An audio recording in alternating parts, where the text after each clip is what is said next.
আসসালামু আলাইকুম প্রাণপ্রিয় কলিজার টুকরা ভাই ও বোনেরা, দাদা ও দিদিরা, কেমন আছো সবাই? সবার জন্য নিয়ে আসলাম আজকে এই যে মাছের ভিডিও। দেখো, মাছ নিয়ে আসছে তাজা তাজা। তো মলা মাছ ছোট ছোট, আর হচ্ছে রুই মাছ, আর ওইটা হচ্ছে আড় মাছ। তো মাছগুলোকে আমি কেটে নেব।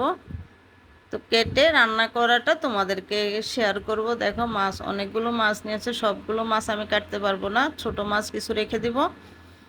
আর হচ্ছে এই মাছগুলো কেটে আমি চলে যাব চুলায়। তো মাছ কেটে কুটে চলে আসছি, ধুয়ে নিয়ে আসছি। এখন আমি বসাই দিয়েছি একটা কড়াই। যদি আমার কড়াইটা অনেক পুরানো, তো এটাতে রান্না করে আমি কিন্তু কমফোর্টেবল ফিল করি, তাই এটাতে বেশিরভাগ রান্না করা হয়। তো দিয়ে দিলাম তেল। তেল দিয়ে দিয়েছি পেঁয়াজ। একটু বেশি করে মাছ রান্না করতে পেঁয়াজ দিতে হয়, বেশি করে পেঁয়াজ দিয়ে দিলাম।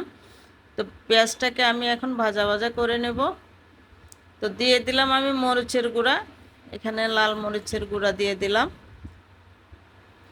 তো একটু পানি দিয়ে মরিচটাকে আমি কষিয়ে নিচ্ছি। দিয়ে দেবো এখন হলুদের গুঁড়া। তো হলুদের গুঁড়া দিয়ে দিলাম। তো দিয়ে দিব ধনিয়া এবং জিরার গুঁড়া। ধনিয়া জিরা দুটোই একসাথে গুঁড়ো করে নিয়েছি।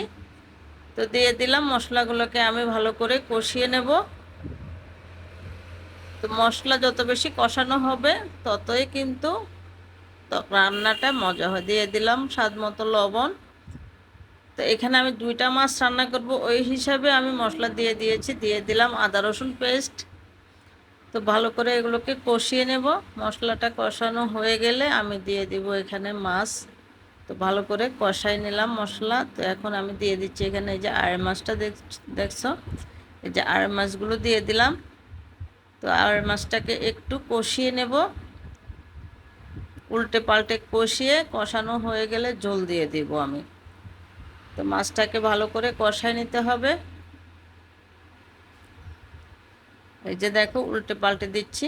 তো ছোট মাছ রান্না করতে কিন্তু একটু তেল বেশি দিতে হয়। এখানে আমি মলা মাছগুলো দিয়ে দিব। তো মলা মাছও একসাথে দিয়ে 2টা মাছ একসাথে রান্না করব। তো দিয়ে দিলাম ঝোল। আমার এই মাছগুলো কষানো হয়ে গেছে, এখন আমি পরিমাণ মতো পানি দিয়ে দিয়েছি। তো পানিটা ফুটে উঠলে আমি মলা মাছগুলো দিয়ে দিব। তো দেখো কি সুন্দর একটা কালার আসছে বন্ধুরা, দেখে অনেক ভালো লাগতেছে। তো এই যে আমার ঝোল মাছগুলো একদম ঝোলটা টক বগিয়ে ফুটতেছে। তো একটু নেড়ে ছেড়ে এখন আমি দিব মলা মাছগুলো। যে দেখো, মলা মাছগুলো দিয়ে দিলাম। তো এই যে একটু হালকা করে নাড়তে হবে, না হয় ছোট মাছ ভেঙে যাবে। তো একদম তাজা তাজা টাটকা মাছ। তো 2 ভাগে আর রান্না করে কি হবে, একসাথে রান্না করে নিলাম। কেমন লাগলো তোমাদের কাছে প্লিজ কমেন্টস করে জানিয়ে দিও। তো এখন একটু হালকা করে নেড়ে দিচ্ছি। তো এখানে দিয়ে দিব আমি এই যে কয়েক টুকরো আম, কাঁচা আম দিয়ে টক রান্না করব, একটু ঝোল ঝোল করে টক টক করে রান্না করব। তো এই গরমের মধ্যে কিন্তু এই খাবারটা খেতে অনেক ভালো লাগে। তোমরাও কিন্তু ট্রাই করবে এভাবে।